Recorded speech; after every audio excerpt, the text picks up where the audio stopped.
I have 1.46. I'm all kitted out and ready to go. I have my coffee. You do have something resembling coffee. Which is, as you say, causing the air to shimmer like a Romulan cloaking device. Well, yes. I'm normally really good at this. Anyway, never mind. Hello. Hello. Oh, is this us starting, or am I getting ahead of myself? No, this is a start. Let me just move my mug. Right, well. Good game. Good game, good game. Well, I believe it's traditional on a podcast to make a noise. You know, a talking noise. It is, yes. So long periods of silence are probably not. Not so good. I can't help it. I'm chilled. You're chilled. I'm chilled. Okay. I was going to say relinquished. I'm not relinquished. I'm. There's a word. Anyway, relaxed. Relaxed is near enough. Yeah. What's that shimmering on the ceiling? Is that my coffee? That's your rum cloud. It's my rum cloud, isn't it? It is too. It's like a wee little rum cloud backdraft at the kitchen ceiling. That's quite clever. Actually, what's quite clever is I can put my hand over the mug like that, and when I take my hand away, it's not shimmering. Oh, it is. That might not be safe for your hands to be that close to it. No, probably not, actually. Yeah. It burns. Mm. But Proximity fumes. yeah, no, I'm chilled out. I am. What have we been doing since? Hello, first of all. Hello. Would you like to introduce us to the lovely listeners? I think that would be a jolly good idea. Hello, lovely listeners. Hello. Welcome around the virtual campfire to Frithcast number 50. 50! 50! We're going to have to put some sort of triumphant music in here. I go a little party stream and go. Yeah, one of those. Let's have one of those. With fireworks. Yeah. Because this is our 50th Crackle, crackle, crackle. episode of Frithcast. Music? Yeah.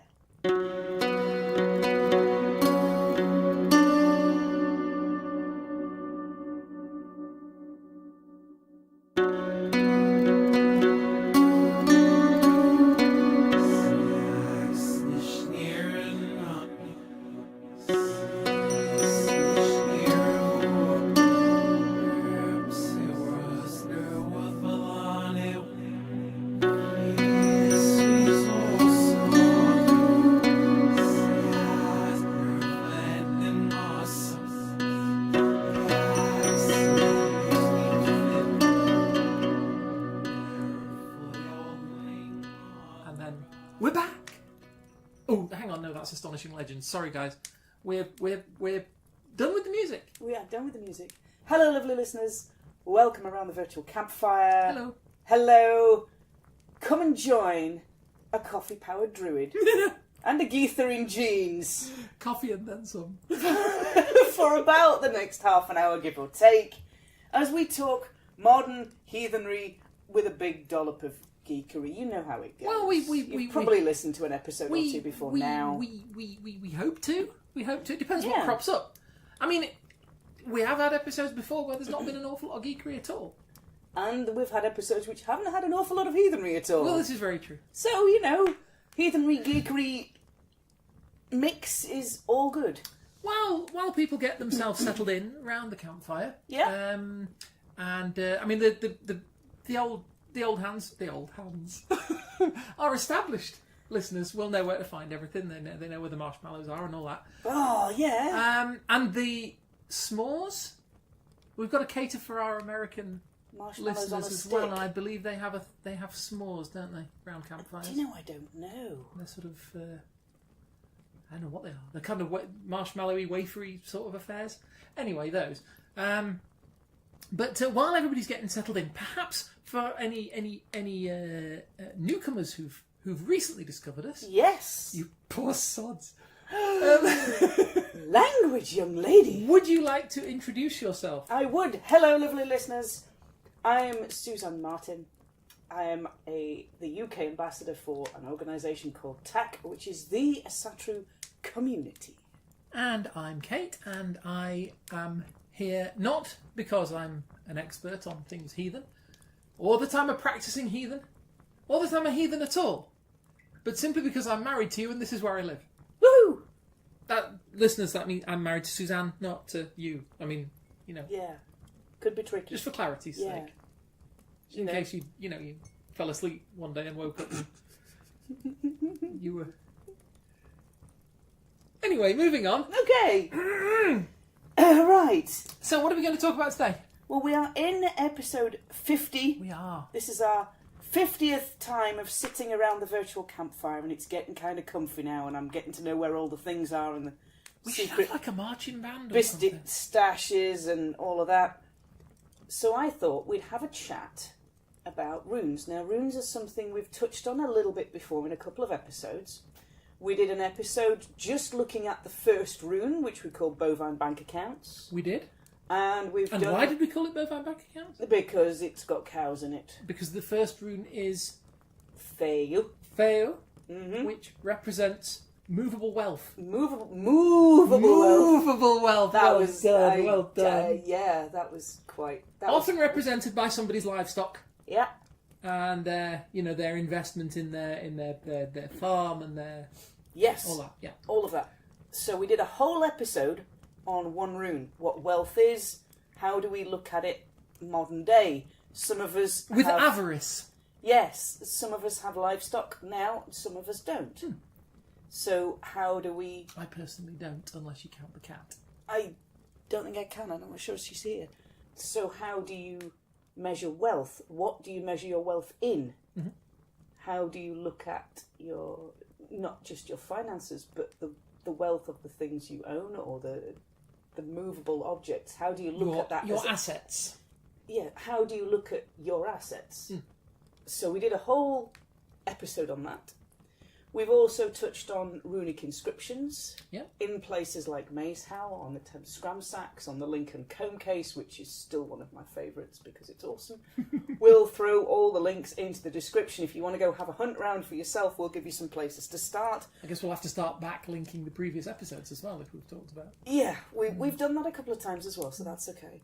So we know that the runes have a letter equivalent.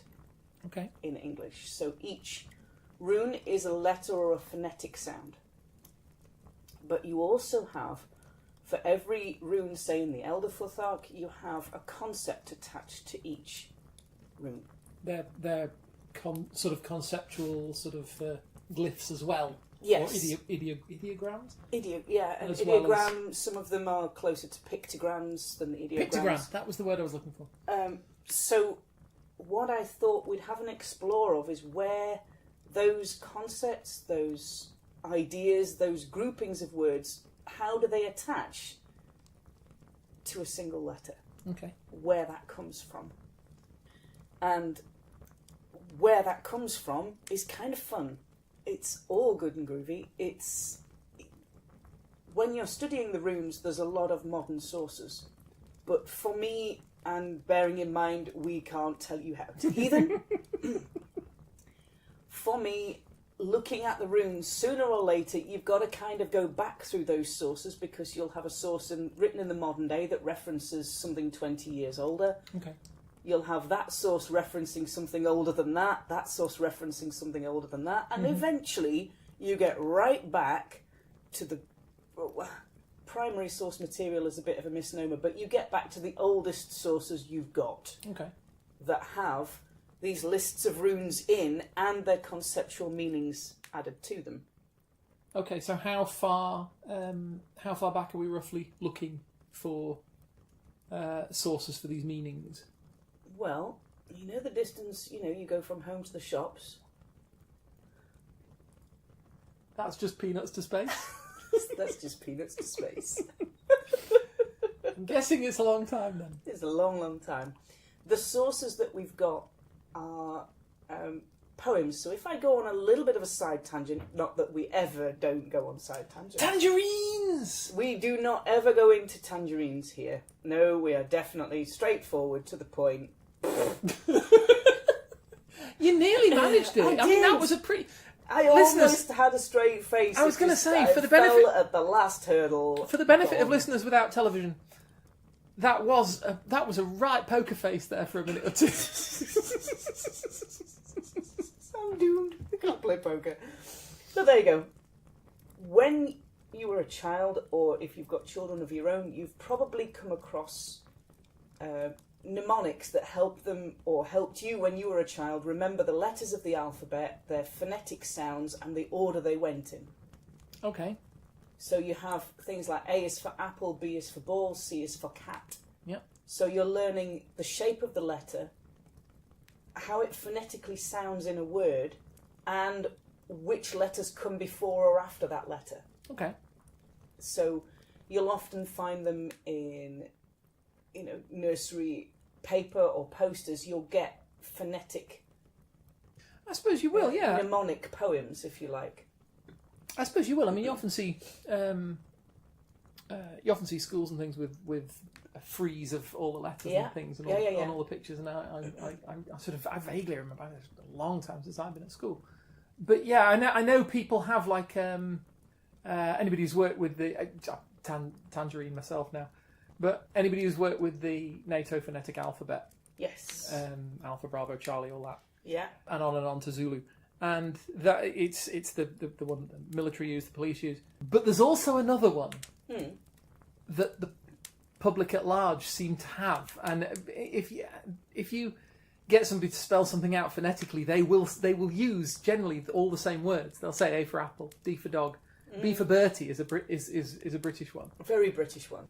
You've but again, L for leather, and so on. And it's short words generally that allow you to recognise that short, distinctive word. Yeah, it's very, very distinctive in its shape and sound, so you know which letter they're talking about specifically. So I'm thinking about those ones where you do A's for apple, B's for ball, C is for cat, D's for dog. Yep. It's a mnemonic way of a chant or a recitation to give you the order of those letters and what they sound like phonetically, and to give you a visual representation of their shape, all in one neat little section. Yeah. So mnemonic poem. Now you've got your head round, you're like, oh yeah, I know what mnemonic poetry is. I got this. What you have with the runes is you have what they call the rune poems. Okay. Now they are in essence mnemonic poems. They're a little bit more complicated, but that's essentially the basic thing that they're doing. They're teaching you the shape of the rune, what it looks like, what it sounds like, what the concept of it is, and what order those runes come in. Okay. So it's essentially like the A is for apple, B is for ball, mnemonics. The other one that's just that always pops into my head is Richard of York gave battle in vain. Yeah. Which is the one used for the colours of the spectrum. Oh, be a fine girl, kiss me. Oh, be a fine girl, kiss me. Yeah. Okay. Yes, that's another one. That's star classifications, stellar classes in the main sequence. G being the stellar class of the sun. O being very hot blue stars, and K and M being down the red end, quite cool. Just chilling out in the corner. Yeah, quite cool. Yeah, so yeah, there are musical ones as well. Every good boy deserves favour. Yes. As some people say, football. But I was taught every good boy deserves favour, and that's the order of notes on the stave. And the major, what's it called? The major stave. I think so. My music's not the treble. Treble clef. The treble clef. That's right. It's been a long time since I've done proper music. But that sort of pattern of sequence, if you like, is what these rune poems are doing. Okay. So if you go all the way back, and the book I really love is a book that was published in 1915. Okay. Which makes it a tad hard to get hold of a physical copy, but there are PDFs available online for free. Public domain? Woo and yay, public domain. Awesome. So this lovely chap called Bruce Dickens, not that Bruce Dickens, another Bruce Dickens from 1915. Wait, what? What Bruce Dickens? The Bruce Dickens. Lovely listeners will put some links in. Okay. Okay. I'm adrift, but never mind. You're adrift. You're not adrift. You're a druid I've been... who's having rum-powered coffee. Driftwood! Yes, Zatara. Driftwood, you see. I'm getting that. Thank you. Oh dear. We will call you Zatara. Sounds exotic. What does it mean? It means driftwood. I'm struggling to remember what that's from.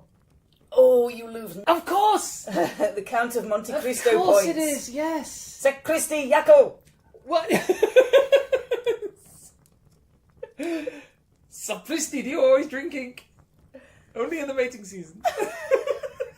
Genius. Hello, my name is Inigo Montoya. You killed my my father. father. Prepare to die. Excuse me for asking, but you don't happen to have 6 fingers on your right hand. Do you always begin conversations this way? My father was slaughtered by a 6-fingered man. Don't get me into the script. Listeners, I can do this one. It's up to you. In keeping with the We new can't the tell new you how to hear them. in keeping with the new world of entertainment as pioneered by Netflix with a recent interactive program, we'll take a vote. We can either carry on talking about runes or we can just recite the rest of the Princess Bride. Don't tempt me, woman. Do not tempt me. She will too. I tell you what, since there's only me here to vote. There is. I mean, obviously you as well, but There you know, is, it's your well, I kind of have the no vote, really. it's don't your I? thing. Yeah. It's your thing that we're doing. I would strongly suggest we carry on doing the runes. Okay, Just for fine. now. So, runes. But we can recommend that they watch The Princess Bride if they haven't already. Favourite. You'll never look back. Favourite film ever. I mean, the Lord of the Rings director's cut comes a close second. Princess Bride. It's a good film. Best sword fight I have ever seen. Oh, magnificent. Truly magnificent. Puts all others into the shade. It casts a bit of shade in places as well. It's quite nice. Quite like it. Shall we talk about runes? Yes, let's talk about runes. Okay. So, runic poems, mnemonics. So what you have in the original sources, and you can find images of the pages online. We'll throw links in with the descriptions and all that jazz. Is you find that each rune has a verse. Okay. And I'm looking primarily to start with at the Anglo-Saxon rune poem. Again, it's written originally in Anglo-Saxon, so translations, you lose a bit of focus. Yeah. Some of the modern words don't quite work in the Anglo-Saxon concepts that they're trying to describe, or we don't have the same weight attached to the concepts that they're describing in the words that they're using and in the words that we use. So a straight translation of it into modern English, you are going to lose some of that original meaning. Whether you intend to or not, you're going to lose It's it. the problem with language. I mean, language is for conveying ideas, and if the language changes, then the effectiveness of conveying ideas changes. It does. You know. I mean, the Icelandic one is surprisingly in Icelandic. The Norwegian one is surprisingly in Norwegian. So again, you have difficulties in translation. Yeah. The Anglo-Saxon rune poem, to give you a brief introduction to it, has one verse, commonly of 2 or 3 lines per rune. Okay.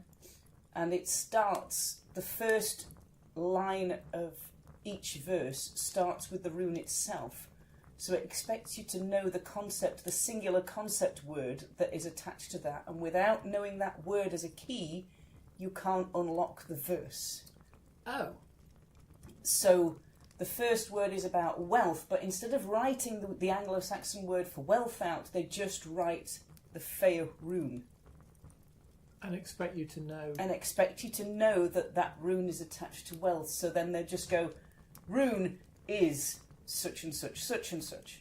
So it's tricky, because then you've got that understanding of the verse is describing something, but to understand it fully, you need to know the key word of that rune to actually understand and unlock the verse, if you like. And these are kind of the lines then are sort of riddles. They are. I mean, the Kennings? Anglo-Saxons really liked their riddles and they loved their kennings.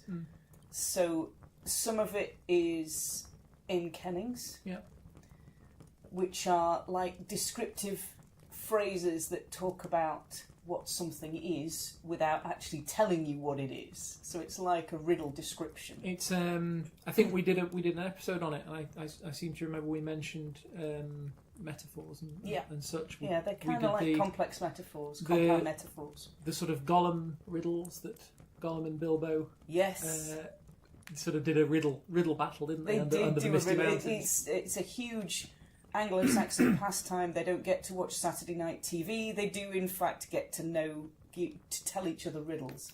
And I also remember we touched on the Star Trek episode where Picard's on the surface of a planet with the captain of an alien ship. Yes. And the language the is other metaphor-based. captain only speaks in metaphor. Yeah.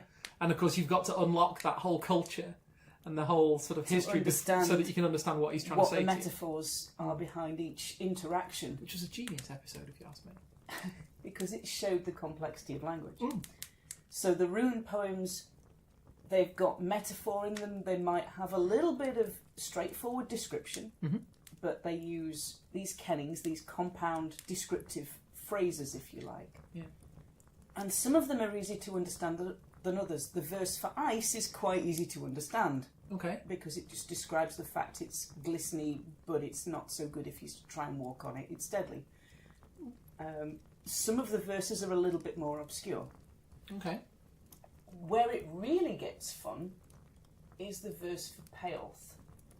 Tell me about the verse for Payoth. Payoth is... Tell me about Payoth you as well, might if you want. see it described as a dice cup or a fate cup. Oh, I know the one. Yep. Where it's commonly drawn on its side, and it's either has its open end to the left or its open end to the right. See, I do know it as the P rune. The P rune, yeah. So you're looking at the P rune.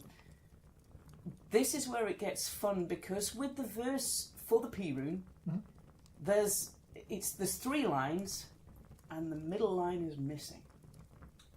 That's unfortunate. This makes it slightly tricky, because you can only translate what you've got. Yeah.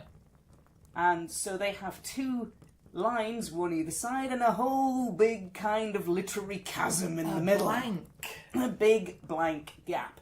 You will see a lot of rune books translating Payoth as the fate cup or the dice cup or the chance, the unknown, because this verse is unknown, or we've got bits of it, we just don't have all of it. So they infer the meaning of unknown or uncertain or mysterious or random chance and so forth. And they draw all of that from the fact that there's a line missing. There's a line missing. So presumably in the first, initially there wasn't a line missing. There was not a line missing. So is it valid? Because we might as well ask ourselves, I know to assign a meaning. To assign a meaning based on something that wasn't there when it was originally composed. That's the trouble you have reading some of the rune books nowadays, some of the textbooks, some of the books that will discuss runes, will now tell you for certain that the P rune means the unknowable, the chance, the throw of the dice cup, the thing that is not yet known but is in action. Because so that's kind of implying that way back in the the sort of 10th century, 8th century, whatever, it had a slightly different meaning. They were writing this rune down and using it as a set. But I'm saying that's what this now implies. Yeah. People are going to read those books and think, oh well, that's what the Vikings or whatever. Yeah, that's where it gets really fun because originally when this was written down, the runes would have been, they may have been in common use. Everybody may have known the meanings to them, but because we've lost a line, we can't tell for certain what that verse is about anymore. No. Because the whole middle line out of 3, you've lost a third of that description. It's gone. Yeah. So you've now got a lot of modern authors which will say it's the chance, the unknowable, the throw of the dice, the equal choice of things going one way or the other way, and there's no weight to either side. Schrodinger's rune. Schrodinger's rune, which wasn't its original meaning. But now you will find many modern rune authors will look at that and decide that its meaning is the unknown because there's a line missing. So the poem is unknown, so the meaning is unknown. But it wasn't originally. It originally meant something else, and now it's like... Yeah. Yeah, okay. So it's a different... That's where it gets really fun. And besides, if it was Schrödinger's rune, it would have to mean everything, every possible thing all at once. Yeah, I don't think it's quite that complex. No. But modern... Not necessarily scholars, but modern authors who are looking at runic meaning may give you, you may pick up a book on oracular technique and you will find that rune, the P rune, stands for the unknowable, fate, chance, whatever it is. It's because the rune poem has a line missing. So they don't know the meaning. Not for certain. People have had a stab at what it might mean. Some people publish, understand the poem based on the 2 lines we do have. And it's, you still got to be aware that you're missing a whole third of that description. How... You see, I've got a bunch of questions coming to my head now. Because first of all, I want to sort of... I mean, to what extent do we have any other sources? Because we've got this one rune poem, and this is the poem that's giving us the meanings for all the runes. I mean, you've talked to me many times on the meanings of runes. I understand that there are these concepts that people use them in divination. People use them in writing inscriptions. What it is that Vitki do. Bind runes. And looking for particular effects by using particular runes that will resonate that effect. Yes, specific things. And this all comes from this one poem. Not specifically that one poem, but that one poem is one of the oldest sources we've got for the oracular use. I was just wondering because I know we've talked when we did our. I keep wanting to call it Aleph, but. The reason I keep wanting to call it Aleph is when we did our original episode on Feo, and we related Aleph, Hebrew. Aleph. The first letter of the Hebrew alphabet is Aleph. Cow. And it means, as I understand it, it has a similar meaning of cattle, cow, cattle, livestock. We talked about the relationship between the Feo rune, which is could loosely be seen as a pictogram of a cow with its horns through a yoke, yes. Through a yoke seen from the side, as compared to the first letter of the Phoenician alphabet, which was an inverted A shape, inverted capital A. If you write a capital A on a piece of paper and turn it upside down, you're looking at the Phoenician of a cow. Yeah. And obviously we have just turned that over, or the Romans just turned that over. But they all relate to the same basic concepts and so on. And so we know, I take it from that we can say some meanings have come down by tracing the runes back, because I know the runic alphabet to an extent evolved from a similar they evolved from a common root, didn't they? Yeah, now there's where it gets really fun. Okay. Because there are, as we've mentioned before a little bit, but maybe not gone into in a whole detail, there's more than one runic alphabet. Yes. So the common one that you will find, Elder Futhark, 24 letters. Okay. Ish. But what you also have is Anglo-Saxon runes. Yeah. There are more of those. I think there's 32 or 33 of those.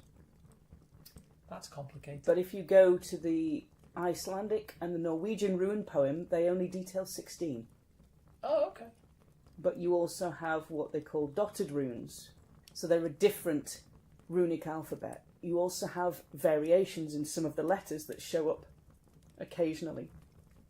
If you look at the inscriptions on runestones, supply doesn't quite meet demand. So you have people who are trying to write in runes, but they've not quite got all the knowledge they should have when they're writing it. So they're using slightly amended letter shapes. Right. The Yera rune, the harvest rune, you might see it as 2 interlocking chevrons that face different directions. Oh yes. Yeah. But offset, not the one where it's a diamond in the middle with a No, not that one. A top and a bottom. So you'll find it as two interlocking chevrons. The sort of vaguely like and... S-shape but broken. Yeah, the S-shape but broken. You might also see that as a diamond. Or you might see it as a diamond with a vertical stave from the topmost point of the diamond through the centre of the diamond and out the other side. Oh, so it kind of crikey. looks like a really angry tadpole. Oh, that... Hashtag make a tadpole angry. Hashtag make a tadpole angry. Okay, so, right, oh, that's complicated. So you have variant shapes for some runes, not all of them. Mm. You have all manner of mad things that go on with runes. But the rune poems, the Icelandic rune poem and the Norwegian rune poem, they both detail 16 runes. Okay. And some of those runes are the same as the Anglo-Saxon rune poem, but there's a lot of the Anglo-Saxon ones that are missed out. Right.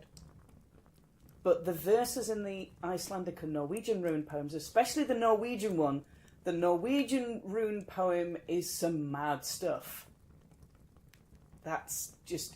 It's kind of like take a step to the edge of sanity in runes and jump off the edge and you're somewhere around where the Norwegian rune poem is. Medieval Norway... Yeah. Must have been a very, very challenging place to live. Yeah. I mean, I imagine it's fairly challenging now. Yeah. Yeah, we'll put some links in. Now, there's a fourth... What I'm saying is you're going to be doing a lot of thinking. Yeah. You're going to be doing a lot of contemplating and coming up with ideas and all that kind of stuff. Yeah. You know? There's all of that. There's a fourth... Plus the sky lights up something amazing. It does. It's trippy. I so need to go see it. There's a fourth... Not necessarily a poem, because what it is a list of names. And it's a fairly old manuscript, but it doesn't go into any of the concept names. Mm. And some of the ways that they've spelt the rune names are slightly different. Okay. But then again, this is a society that is more oral culture than written culture. Yeah. So you're going to have, when somebody finally gets to writing it down, you've got that person's interpretation of what the shapes look like on the page to make that phonetic set of sounds. Okay. And that isn't necessarily a poem, it's more just a list. So for me, it resonates in the poems where you remember, again, a mnemonic poem like 30 Days Hath September. Yeah, yeah.